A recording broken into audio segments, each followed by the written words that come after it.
Hello guys, in this video I am going to show you how to set the speed limit of the outside cities in the IGO Navigation application.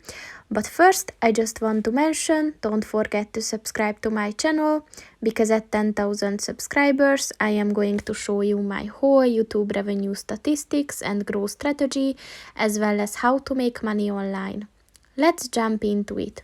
First of all, open the application on your phone. And then click on the three lines at the bottom of the page on the right. And then scroll down and click on the settings button. And then click on the warnings button. And then click on the speed limit button. And at the speed warning limit section, look for the outside cities of the speed limit button and just click on that. And as you can see, you can just scroll back and forth and set it to the percentage that you want to use.